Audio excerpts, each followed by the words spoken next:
McGill University has been Canada's leading medical school for the past 15 years in a row. But translating that success into successful commercial ventures in the medical space remains a challenge. Other universities have proven to be the starting point for many successful biomedical innovations. For example, Northwestern University in the United States, and here closer to home, University Health Network and Sick Kids Hospital in Toronto are two key examples. Yet McGill has not been able to create anything on a similar scale. And so to delve into this issue and try to figure out what the university can do to improve its track record in this area, we've assembled a group of panelists to help us illuminate this issue. I will turn now to the panelists to introduce themselves. I will call them by name and ask them to identify themselves by title and their affiliation to McGill. Manon Boisclair. Hey, hi, everyone. I'm currently in Montreal. I'm an alumni from the EMBA 2019. I'm a clinician by training, and I've worked in the big pharma industry, NASDAQ-listed companies for 25 years globally and more in the US. I'm an angel investor and also an LP into a firm that's called Linearis to build a bridge between metabolites and AI in life science. So happy to be with you guys. And Vanella Bushi. Hi, everyone. I graduated from McGill in 2006 with a Bachelor of Science degree. I'm currently based in London, where I've spent the last 15 years of my working career. I am co-founder and partner at H3 Capital, which is a London-based early-stage venture capital firm. And Jared Daniel.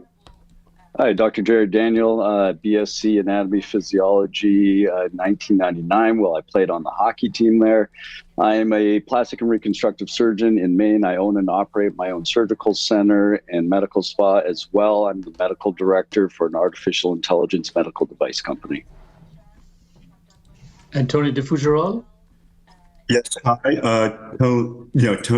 Tony DeFougerol, CEO of Evox Therapeutics, which is based in Oxford, UK. I did my undergraduate at McGill in microbiology and immunology in 1987, and I've been involved in starting up companies from a handful of people, companies such as Alumni, Moderna, Ablinks, that have all created foundational new medicines. Jennifer Heil. Hi, everyone. Today I've worn many hats, but today I'm co-founder and CEO of Raya Health, a health tech startup where we're helping diagnose and manage acute needs. But I've been in the space of building healthcare teams since I was a teenager as an Olympic athlete in freestyle mogul skiing. And Michelle Pettigrew.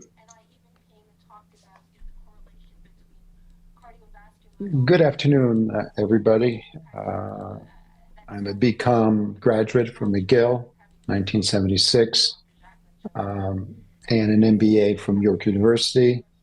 My current position is that of investor. I'm a founding partner of Legacy Capital Partners based in Luxembourg. I currently live in Switzerland, and I'm very happy to be here today. Thank you. Thank you. Now, just before we begin the discussion, I would remind the audience that if they would like to ask questions, to please feed them through the chat to Leah Iapolo. The name is Leah Iapolo. She will filter the questions and give them to me, and we can pose them to the panelists at the end of the session. But before we begin the session, I would like to introduce the Director of the Office of Innovation and Partnerships, Dr. Mark Weber, to make a few comments about innovation at McGill. Mark, over to you. Hi, everyone, and thank you so much for joining us. I think we have a really fantastic panel of experts, and I look forward to the discussion.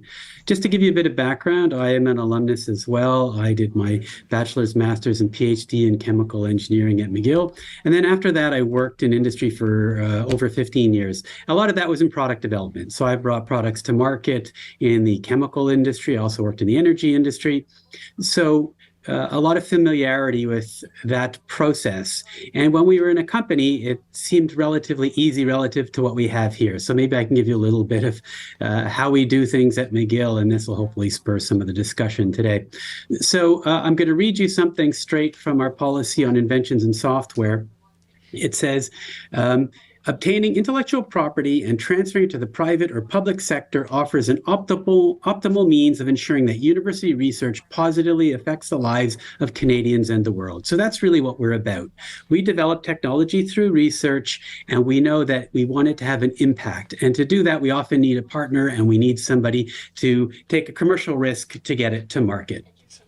So starting from that point, I think we're all in agreement. It's just how do we do that? And certainly the university reality is we have many things we have to deal with. We have publication. So researchers need to publish to advance their careers. Students need to graduate. We have technologies that are very, very early stage, very risky. They're often a solution looking for a problem, which isn't really how industry generally works.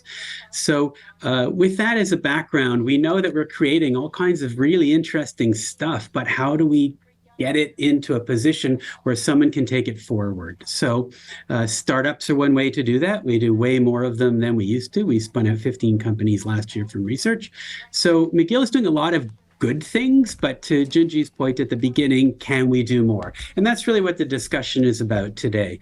I can give you one tangible thing that we have done. So a few years ago, we created something called the McGill Innovation Fund. So we realized, as everyone knows, obtaining funding is always a challenge to move technologies forward. So we come up with these startups. They've got something really interesting, but they're going to need some financial support. So the fund is a way to do that. So it gives essentially a gift. There's no return on the dollars. We give a gift to technologies or companies to advance their technologies to get support they need for, let's say it's a regulatory or some other element that's required, so that the technology is more market ready or the company's more investable. So there's something that we think is already showing some positive results. We've sponsored 17 different technologies, of which over 10 have spun out into companies. So we're doing some things. How can we do more? So the discussion today is really going to focus on the expertise of the individuals who are on this call, using their background and knowledge to engage in a discussion with us on what we're doing, what we can do better, how we can partner. And at the end, I hope we have something really tangible so that we've got action that we can implement so that more amazing technologies from McGill can go out in the world and make a difference. So with that, I'll turn it over to Junji to go over how the panel is going to work. Great, thanks for the introduction, Mark. So yes, it's an open discussion we're hoping to have. We like to keep things spontaneous and interactive, but nevertheless, we do have to start somewhere. So one of the keys that we discussed in the briefing call before this was the student experience and how entrepreneurship plays a role in that. So without hopefully being too unfair, I was going to turn to Jennifer because she is perhaps the most recent graduate among us. And to ask her, Jennifer, what was the entrepreneurship awareness, let's say, at McGill at the time you were a student? And what do you have in terms of ideas on how we can change that if you feel is lacking?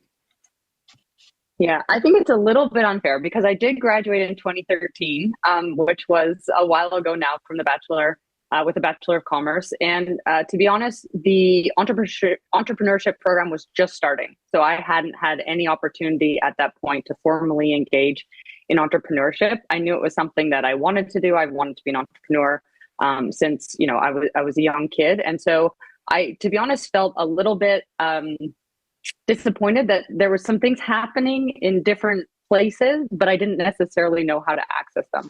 So unfortunately, at that time, it was less formal. There was less opportunity. I know that has changed radically, but I think that's really what we're here to talk about. How do students know about what's happening? How do they gain access and be able to participate in these ecosystems? And I know that when we talked earlier as well, Michelle, for example, when you were a student, there was perhaps very little discussion of entrepreneurship. Would you care to comment on your experience back in those days? I think the world has evolved tremendously over the last 40 some odd years. And as Jennifer mentioned, we were not exposed to entrepreneurship in those days. Our objective was primarily to join a larger company and take it from there. And I think the world has changed tremendously since. And I see that with my son. Most young people today are driven by the need to develop their own thoughts, ideas, and to try to find a way to commercialize them. So you see a lot more young generation people trying to develop as entrepreneurs. Now, the fact of the matter is that we're not born entrepreneurs. We can become one, but there's a lot of challenges associated with it. And as such, I think that somebody should really position themselves properly, have a good understanding of who they are and what they want to do in life. And as Jennifer mentioned, the entrepreneurial program that is currently available at McGill might be one way of finding out if you have what is needed to become an entrepreneur, which is very challenging, to say the least.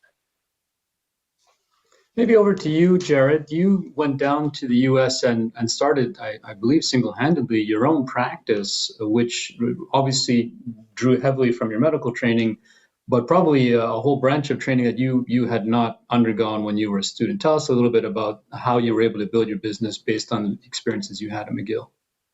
Yeah, absolutely. I was going to bring that point up. I mean, especially in medical education, you learn about the science, you learn about the body, you learn how to take care of patients, but you do not learn anything about business and how to promote yourself. So that is lacking in a big way in our education system, whether it's medicine or not. I found that in order to do the things that I wanted to do, I had to move to the United States and I had to come down here to pursue the goals that I wanted to, which was unfortunate because I'm Canadian through and through. But in order to be able to open up my own practice and to be able to do the things I wanted to, this was the only option. Now, as far as being at McGill, I felt like the Alumni Association wasn't as strong as it could be. I look at some of the associations down in the United States, such as my son's looking at Harvard and Yale and other places. The first thing that they talk about when you go to these places, how strong the Alumni Association is and how you're going to have access to these mentors throughout your training and then afterwards as well. So I think that's one place where McGill can improve. We have wonderful people throughout the world, just by looking at this panel, for example, who are there willing to help. We just need to find a way to collaborate and provide that ecosystem for our entrepreneurs at McGill to achieve what they want to achieve. Great, thanks for that. Tony, when we spoke earlier this week, you talked about how your involvement at Oxford, where they are able to bring in CEO alumni, I believe, on a regular basis. Can you comment a little bit about that, on how there's an involvement with alumni there? That sounds particularly rich and strong. Yeah, so it's actually a mentorship program, actually started in Canada, if I recall, called Creative Destruction Lab. And so they bring, people in a particular field or topic to mentor, 20 or 30 startups over the course of a year. And you meet several times a year, people present their progress and you advise them. What they also do, beyond, and those companies are all private companies coming in to be mentored, but they also involve the Oxford Business School students to participate in those sessions and to help the companies behind the scenes. So it kind of gives them almost an internship at different companies, but also the advice and experience of mentors feeding into that process. And I think that's something that could be very useful, not just in biotechnology, but frankly, any field. You could have that network of advisors, mentors, and private companies participating, right? Right, excellent. Thanks for that. As companies do get their start, funding is one of the key issues that they do run into, how to procure it and so on. Maybe I'll turn to you, Manon, to comment a little bit about that, and we'll pivot towards how companies, what kind of tips you might have on startup companies and how they can find investors and work with investors. I want to echo what Tony just said about Creative Destruction Lab. I'm a mentor at CDL in 3 various streams. And the beauty of that network that started at U of T 12 years ago is that it has a lot of footprint in North America, Europe, and Australia. The I think the way for entrepreneurs to raise money is to really get good feedback and to be able to be nurtured.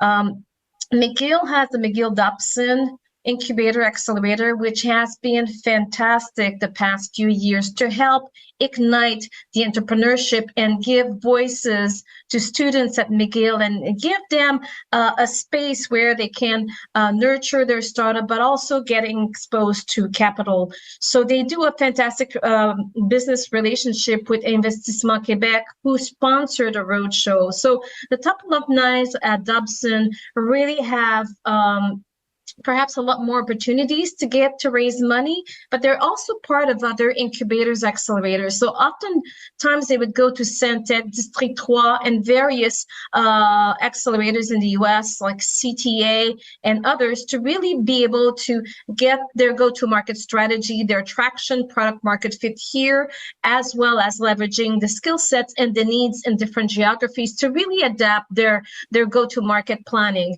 The one thing that I think is very important for entrepreneurs is really to be able to surround themselves with people that have been there.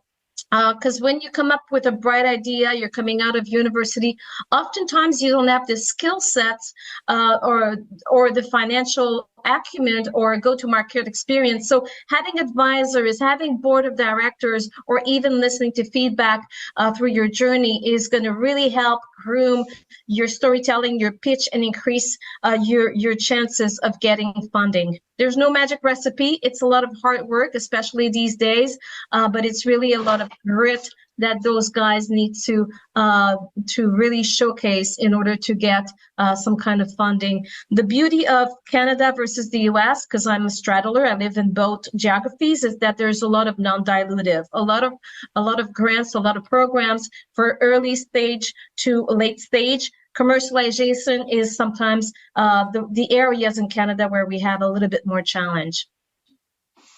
Great, thanks for that.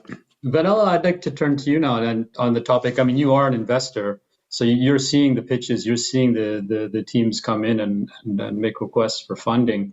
What are you seeing commonly of the early startups that you think needs to be changed? Sorry, what was the last part, Junji?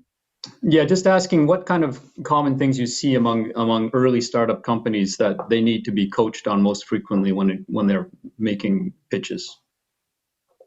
Right. It tends to fall in different categories depending on the use cases. One of the areas that's very important, particularly in the broader healthcare space, given the sheer complexity of it all, is having an understanding early on the go-to-market, right? So being able to apply the commercial lens very early on, or at least having some good answers for what it would take to commercialize or scale up a certain technology or platform. Very often, particularly for the earliest stage businesses, so pre-seed to seed level, we see a very well articulated story around the tech, the team, but where there is often detail lacking is on go-to-market, so the commercial lens, and being able to apply that early on.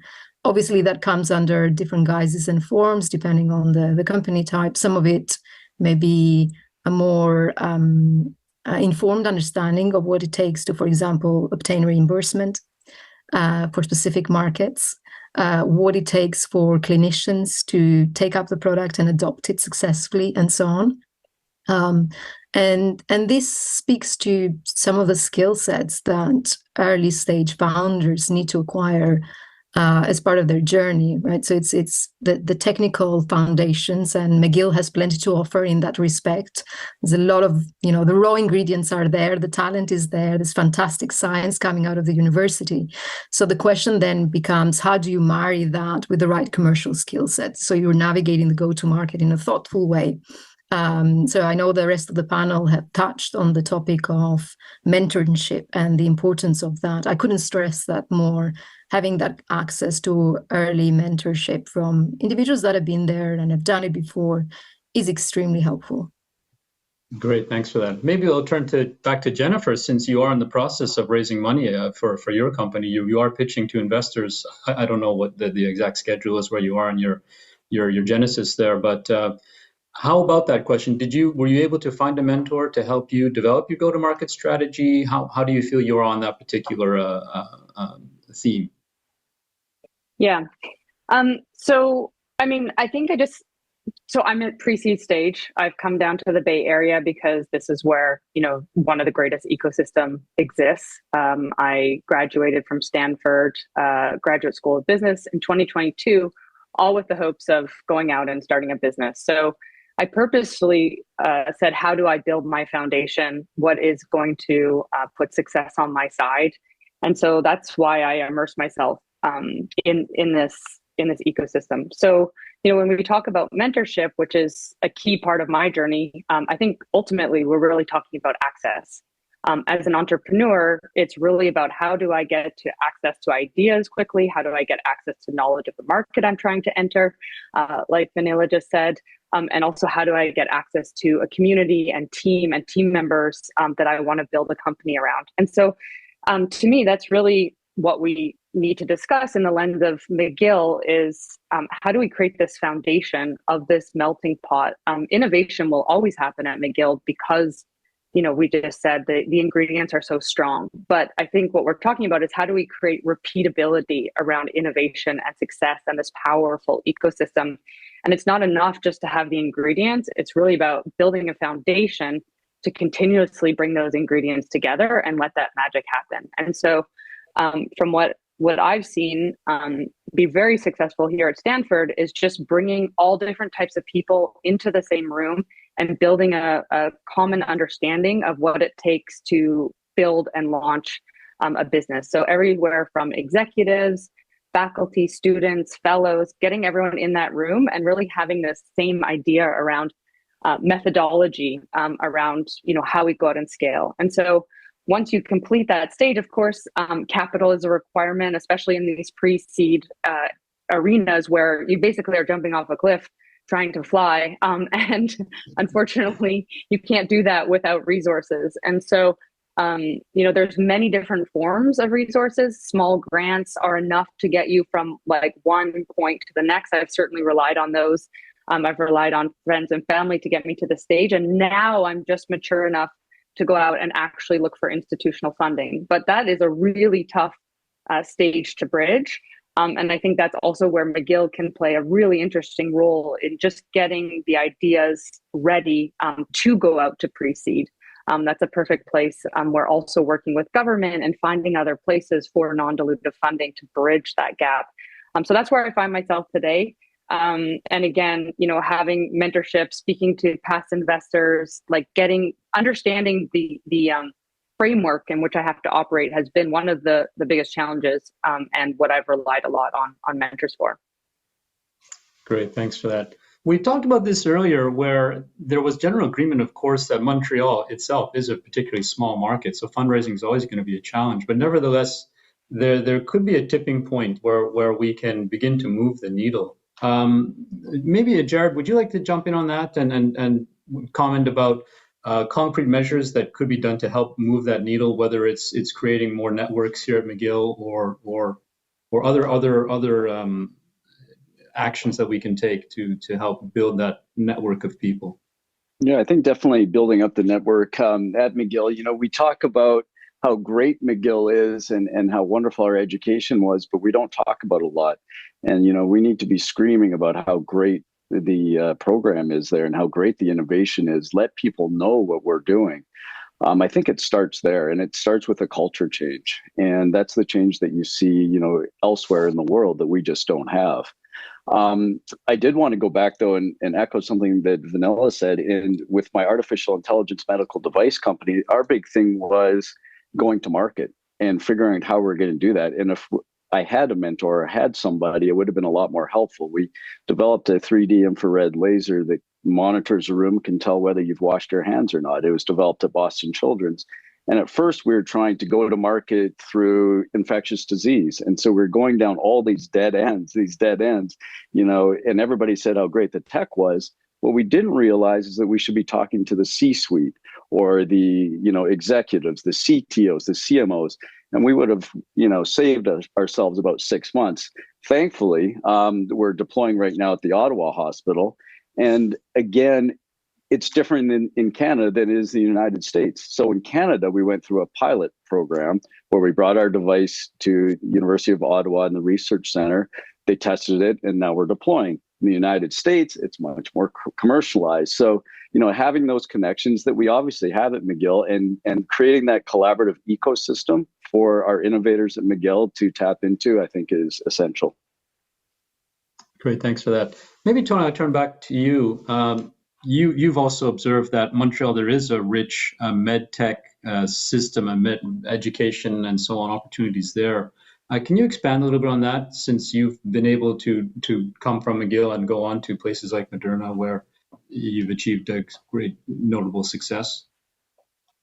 Yeah, look, in terms of how do you foster that environment, right? And I think that's what we're all trying to touch on. I think there are probably, and if I reflect my time in Kendall Square, which, that was 20 years ago, I spent 20 years there, seeing that grow from a couple of companies to now 500, and likewise done similar things in kind of Europe.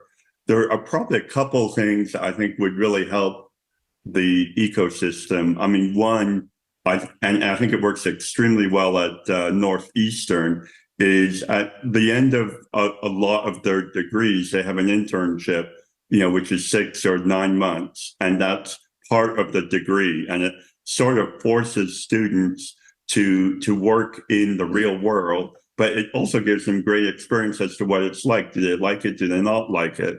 And it's also a way, irrespective if you want to start your own company or not, it's a great way for students to find jobs, right? And we used to hire a lot of interns from Northeastern working in our labs and so forth.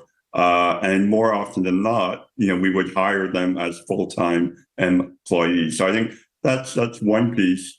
In terms of some of the others, I think, and I also consult for a venture fund, and we run contests where we invite participants to pitch, right? And you could do that from a McGill-centric viewpoint, where you have people pitching who are McGill students, and you then instead invite different VC firms to attend, right? And even if it's not successful for the folks pitching, they will learn how to pitch, how to work with other team members. And I think that experience is going to be really valuable for them to understand, is that really kind of what they want to do, right? And so it's also a way to expose a lot of the McGill, science, research, innovation, regardless of what field it's in, to the outside world and get real-time feedback. And a lot of the VCs, I think, will be very keen to attend, because obviously from a VC perspective, you want to try to get insight into what's cutting edge before other people do. So, those I think are a few concrete things that could help the whole ecosystem.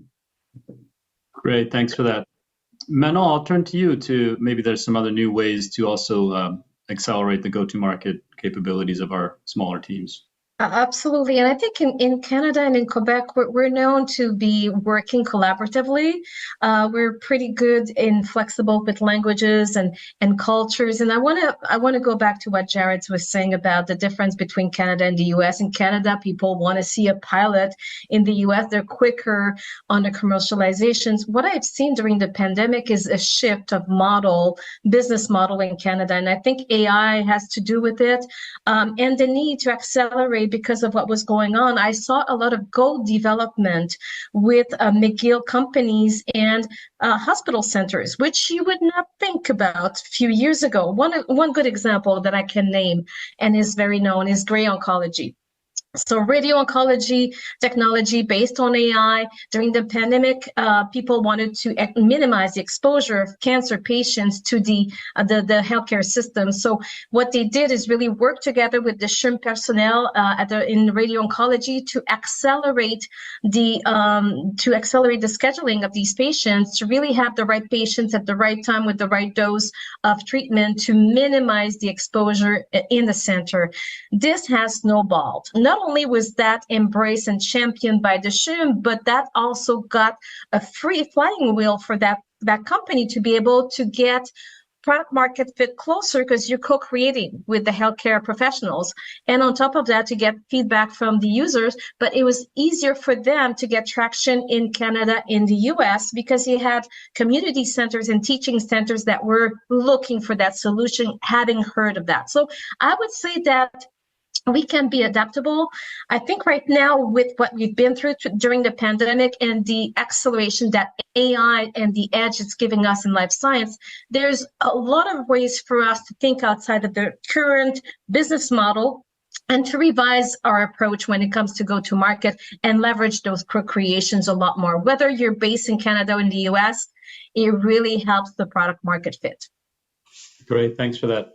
Michelle, perhaps I'll turn to you, and maybe there's case uses in Europe that might be unique, that could be imported to some extent over to Canada. We see the differences between Canada and US vis-a-vis the commercialization and collaboration with public partners. Is there a similar situation in Europe? Yes, there is. And I would like to come back to what Tony was saying. In most European universities, students must go and work for a period of 6 months, and it's part of their obtaining their degree. So it forces the students to get to know a little bit how companies are run. So that's one aspect. But I live in Switzerland, so my point of reference now is more EPFL, EPFZ, two largest universities in Switzerland. And they have really created an ecosystem that is amazing. And I can relate to a PFL because I do advise several startups that are coming out of a PFL. The university is with them from A to Z. It provides them support. It provides them space. It provides them with funding when necessary. And in return, a PFL becomes a shareholder or a partner with these startups. And I must say that what I have seen to date is just amazing. Over a period of 10 years, I've seen the number of companies coming out of a PFL around between 100 to 200.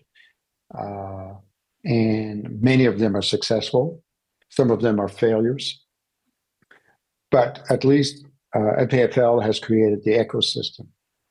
My last point is I want to come back to what Vanilla was talking about earlier on, where, and I want my focus of attention when I'm looking at companies is primarily commercial stage companies. And the reasoning behind that is that I like to know if the idea is commercially viable. Often you're dealing with scientists, you're dealing with technicians. They've got a great idea. It is a great idea. But they never ask themselves at the end of the day is, how will I make this work? How will I commercialize it? And so there's a few things that I look at every time, and I do coach a few people in that respect. First, I tell them, have a realistic forecast. Don't try to oversell your idea. Don't try to undersell it. Try to be as realistic as you can be. And if you can't do that, ask for help. There's a lot of people out there that can help you. You need to have a good idea as to how your idea will be monetized. Because if you don't have a good idea as to how it's going to be monetized, you're creating a lot of angst with potential investors because they don't see how you're going to make it. Have a good idea of the competitive landscape. You have a great idea, but it might not be the only great idea out there. There's a lot of things happening around the world. In my old days at McGill, my competition was within a radius of 1,000 kilometers. Today, competition is coming from all over the world. So you really need to do your homework and really understand what that competitive landscape is. last but not least, try to use different lenses to which you're looking at your project. You want to be an entrepreneur, you want to be successful, you have a great idea. Ask other people to check your idea and to make sure that it is, in fact, a great idea. So that's how I view all of this. And coming back to Europe, I think that McGill would benefit, and I did speak to several people at McGill about this, to spend time with management at PFL or at PFZ in Zurich and try to better understand what they're doing that differentiate them and how they're supporting their students throughout to become entrepreneurs.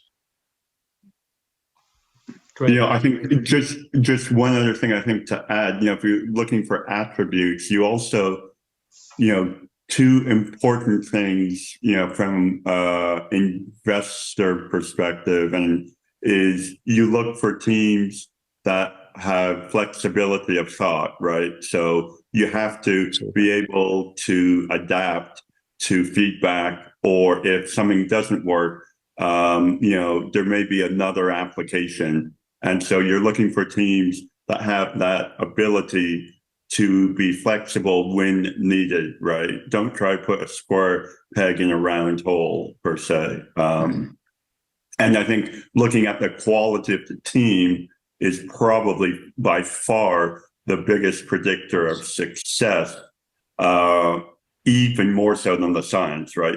A great team can take good science and make something amazing.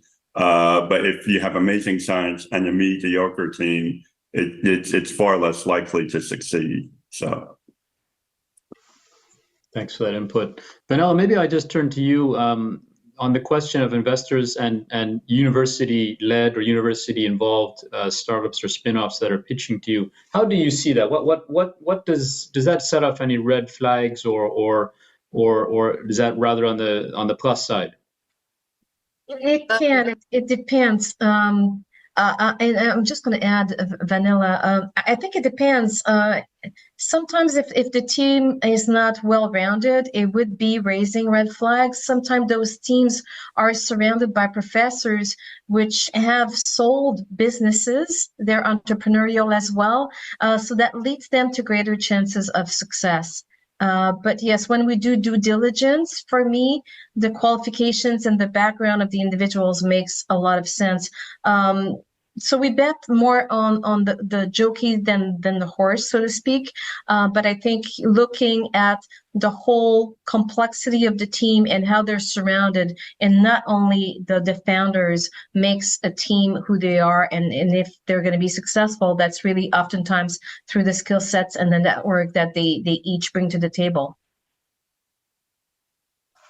Yeah, and just to add to that point, Junji, I think Tony made the point earlier around team and the importance of team, especially the earlier stages. So, for example, if we're looking at a pre-seed investment, we put a lot more emphasis on, I know the panel here have mentioned the various lenses around market, product market fit, competition, and so on. But team comes first when we're looking at very early stage opportunities. So pre-seed, the emphasis put on team is a lot more than at the seed stage, where we'd look at the other lenses that have already been brought up earlier. So when dealing with academic spin-outs, it's an interesting question, because when I first started out in BC, as fresh out of school, and I worked here with an outfit here in the UK that specialized in academic spin-outs. So I learned all about the joys and challenges of working with academics.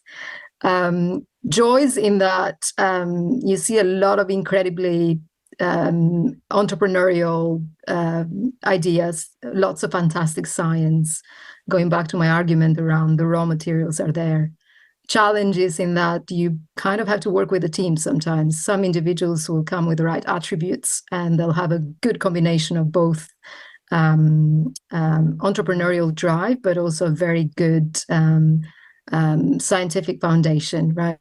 But more often than not, what you find is that you have to supplement the team in some shape or form. So you start with the academic substrate And then you have to think about adding more commercial skill set and so on. And this is where the more hands-on investors have a really fundamental role to play versus some perhaps the more passive ones. When, for example, in the context of H3, we look at opportunities, it's always with the view to try and support the team, right? So we're very hands-on. And one of the areas where we get heavily involved is around team building, right? So how do we supplement the team? How do we build the team?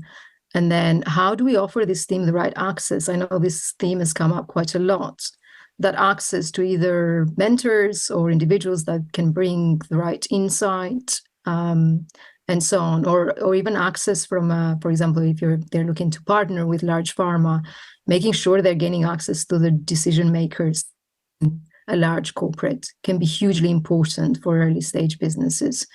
So yeah, it comes with its plus and minuses. I guess the additional lens to add here, and it depends a little bit on institutions. I've not had any first-hand experience working with a tech transfer office at McGill, but I can speak through experience with various European-based institutions in that some are better than others. And if you compare and contrast, for example, Europe with the US, we can certainly see that the US institutions seem to be a lot more commercially focused quite early on. And that transpires in the kind of startups that come out of these universities. Whereas in Europe, it doesn't apply to all the institutions, but there's a fair amount of catching up to do. So when VCs, for example, look to invest in the space, the early stage ones, a lot of them will, to be perfectly frank, will avoid engaging with TTOs altogether. Because they can be very painful to deal with. And there are some institutions here in the UK, for example, that have received very bad press recently. So, it comes with a challenge. And I think this is an area where McGill could make a difference, right? Making sure that there is access to opportunities on the ground, but also with the right supporting structures around it, i.e. investors can come in and be able to then help companies along their trajectory without any unnecessary hurdles, administrative burden, and so on. So the more they can facilitate that cross-pollination across the investor ecosystem and the academia, I think the better, and the more they can contribute towards a productive ecosystem. It's fundamentally about creating a productive ecosystem, right? So having the right academics, but also having the right investors, and then having the supporting structures around it. I think it's the appropriate point to turn to Mark, and maybe you want to comment on how McGill has evolved its technology transfer office over the last few years. Yeah, it's a really good point. I mean, listening to discussion, I see stuff that we're sort of doing, and then, oh yeah, we could do that better. So it's a combination of both. I mean, I would look at some of the comments regarding the support system you need for startups. So Michelle brought that up, and I think that's really important because when I started in tech transfer in 2012, we did one spin-off a year. Now we do 15. So clearly you need different tools at your disposal than you did a dozen years ago. So I think clearly we need to catch up on that. I do think that trying to offer more support along the way, and that's to your point, Michelle. So where can we give them some opportunities? So we've done things like we now allow startups to use space at the university. That wasn't there before. Lots of schools will not do that. We recognize that they're not going to go rent space when they're really early stage. So we've set up guidelines and rules around that. And now that's starting to really take off. I think that's a really positive thing we're doing. We put in things like the MIF to provide, it's a competition, but you can get up to $100,000. That's free money. And then you can use that, leverage it up elsewhere, or you can go hire, let's say, a regulatory consultant if you need that. So little pockets are happening. Point Manon brought up, it's not just us. There's things like Dobson. I'm on the board of Dobson, where they're doing great stuff there. It's partnering a little more, because why reinvent the wheel if it's already there? Maybe it's just easier to find more ways to work together. So I'd say from a tech transfer point of view, the idea is definitely there to make it a little more painless, a little more of a partnering rather than an adversarial type relationship. I do agree. I think the United States is the best at this. There's other reasons why too, from a legal perspective. But to me, it should come back again to what I said at the beginning. It's to get great technology out there helping people. If we're the ones being the barrier and that doesn't happen, nobody wins, right? So I think there's lots of really good stuff here that I can see we're kind of doing that we need to do more of.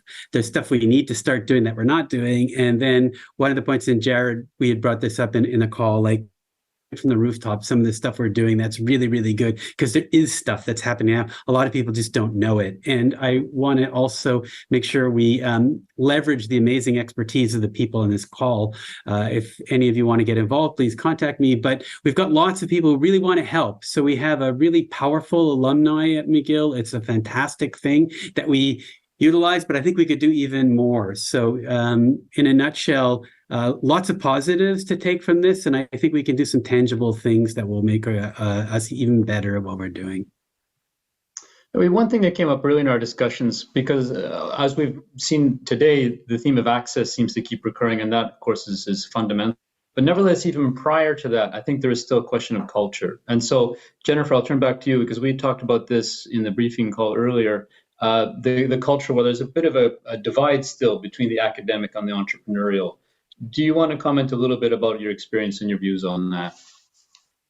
Yeah, I mean, just listening to the conversation, I think the opportunity to build the most robust and vibrant ecosystem is being missed if we're only looking at it in the silo of academic spin-off. So having the scientific idea, trying to get that to market versus, the Dodson or real center. And so, what Vanilla was saying is that, there's pluses and minuses of having a very technical team versus a technical team. The sweet spot is when you can bring those two together. And that only happens if, there's the opportunity and access both ways. So if the scientists are having access to, the people on the ground that want to bring these to market, that are, understanding the market forces and what that commercialization process looks like. And then those people also need access to the technical ideas to bring that to light. And so if we're looking at this as an either or, I think McGill is going to really limit its ecosystem. And that's really where my original point was, we have to bring different people with different cultures into the same room and give them the same language to speak. And that's what I've seen done really well down here in the US, is where we have, the fellows who are the technical people. We have the students getting exposed to this. We have the faculty. We have the business people. We have everybody, having the same idea around, what it takes to build these companies, and this joint curriculum of an idea, a team, this product market fit. We know all these pieces have to happen, and that different people have to play a different role. And so, I think that's a huge opportunity to build this really robust foundation and ecosystem at McGill. Great, thanks. Maybe, Jared, this would be a point to bring you in on, since you actually are in the States as well and doing business down there. How did you break that gap, overcome that culture gap, say, from being the med student and then going into the business side? Yeah, well, I've got two businesses. I've started my own surgical center, and then, as I said, I'm with this artificial intelligence company. And I agree with Jennifer 100%. I mean, it's a cultural thing. When you have a student or a scientist, and our scientist was at Boston Children's, his goal was to build this big company, and his ideas were shooting for the stars, where I think that at home or at McGill, we've got an idea, we've got a great tech, we've got something, but we're not thinking big picture. We're not thinking and shooting for the, the home run. We're just happy having our tech, our, little bit of technology. And one of the things that, we found down here, at least in the United States, is it comes down to one thing in healthcare, and that's return on investment, period. And in getting in front of the right people and proving to them that there's going to be a return on investment was huge. Whereas in Canada, that wasn't necessarily what we needed to do. We were more looking at academic institutions and, infection control and prevention, and how many papers can we write about it? Whereas down here, it's all about show me the money. Right. Thanks for that. Tony, we touched on this though. Oh, go ahead, Jennifer, please. Yeah, no, Ginger, I just wanted to jump in because I've been investigating the different markets between Canada and US and launching in them and really understanding the dynamics. And to, Jared's point, what I'm hearing is that Canada is a political environment when it comes to health tech, and it's very slow, versus the US where it is all ROI. And so both have positive and negatives. I think it's not one over the other, but when it comes to a Canadian institution wanting to do business in Canada, I think, again, that access into these places to go to market are essential. It's not realistic to think that just ROI is going to get you in the door. And I think that's another piece of this ecosystem that needs to be built within McGill, and those relationships like Manon was talking about earlier with Shroom and those that want to go out and be a part of this innovation. Right. So the context is a crucial part of it as well. But Tony, I was going to turn to you because we also talked about this earlier. And Jared talked about home runs and really having the big picture. But you also mentioned the base hits and the singles, whereas you have a small license Sure. that can also produce results. Do you want to just elaborate a little bit on that? Yeah, sure. I'll touch on both points. I mean, obviously, home runs like Moderna. When I joined, we were 4 people. We raised $7 million in our first series. And, and I think to talk to ambition, we were offered $750 million for the company 18 months after we started. And the answer was no, that's not enough. And I think that, if you look in the US, the level of funding, if it's a really good idea, they'll give you enough funding to swing for the home run. Now, that being said, not every idea can be a home run, right? And so I think what you're referring to is, there are a lot of times in universities where you can make a small finding, but which can be very useful from a licensing perspective. It doesn't need to be a startup, but it could be for instance, I made an antibody in my postdoctoral fellowship that ended up probably being the most useful thing I did during my postdoc. But there are some small things there where, people at McGill may not realize they have something of value. And it doesn't necessarily need to be a startup. It could also be licensing out a particular kind of reagent or something. So I think it's good for people to keep that in mind. Obviously the home run idea is where you really want to found a company, build a team, get the funding, but there are other ones that can be kind of singles per se. Yes, Manon, you mentioned procurement as a limitation. Do you want to elaborate on that in this license discussion?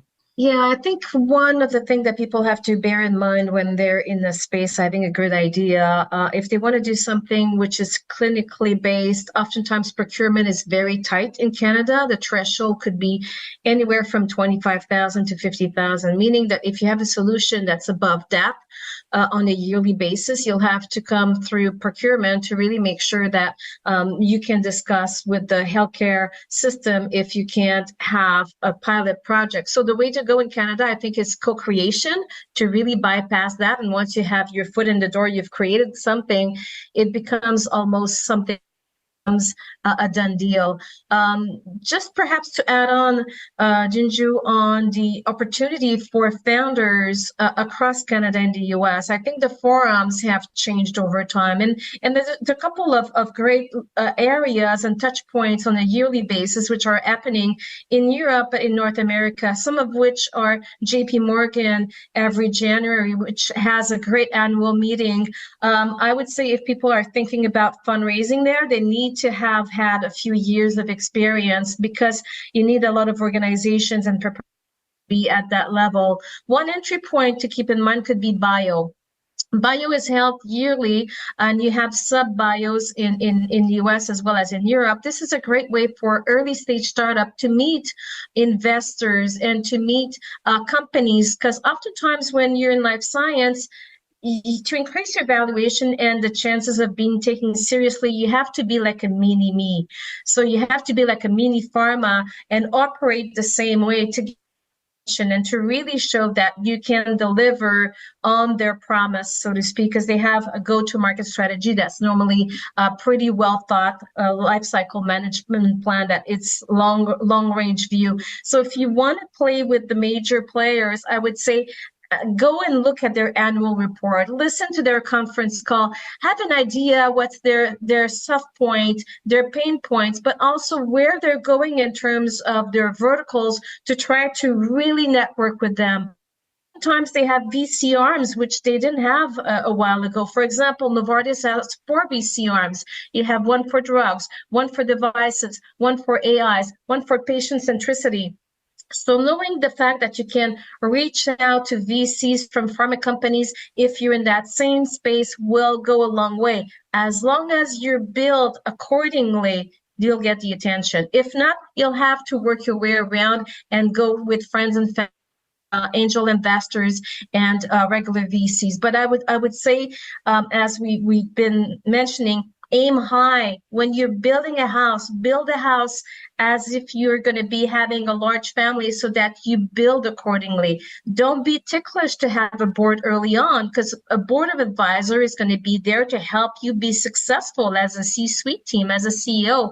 So having your ideas being bounced by someone that has been there is going to go a long way. And if you have a pitch deck and you're putting your team, your advisors, and your board of directors, you're looking way different when you go and speak with large players. So this has an impact on your valuation and the way you're going to portray yourself. So Americans are better sometimes at doing that than the Canadians, but there's a long way to go. But right now, I think the time has come for us to catch up and to accelerate the momentum. So these are a few tricks that I've seen coming out of startups from Canada. Some great advice there. Maybe at this point, we're getting close to the hour. I'll turn over to the audience. If there are any questions, please feel free to send them to Leah, and then she will filter them to me. Here we go. This question from Isabel. From the success stories you have witnessed in Canada or elsewhere, what was the intellectual property position of the entrepreneur, and or how has this position evolved over the course of their stories? In less successful stories, what did you see was lacking on that front? Quite a complicated question. I guess the topic really overall is the IP position. Maybe I could ask Vanilla to comment on that. How do you see IP as part of the investment decision when you get involved in a company? Thanks, Junjay. So very important. It depends a little bit on the use case. Again, going back to my earlier comment, the complexity of the space, right? So if we're talking about a therapeutics-focused company, IP extremely important. We, as part of H3, also invest in B2B SaaS that happens to be highly verticalized. Their IP doesn't really matter. It's all about go-to-market and the tech product. So the short answer is it depends. Where it depends, it's extremely important. So we include IP as part of the due diligence. So we do, landscaping to see where IP sits in the context of everything else out there. We always have conversations with founders around how they're thinking about the IP strategy. So some of the comments that have been mentioned earlier, shooting for the North Star and thinking about the big picture from the onset.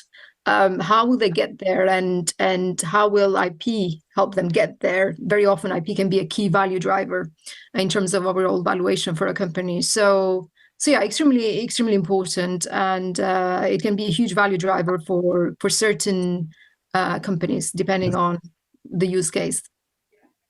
And oh, go ahead. And I think just to add a little bit on that, where IP is particularly important is in two aspects. I'm talking from a pharmaceutical perspective.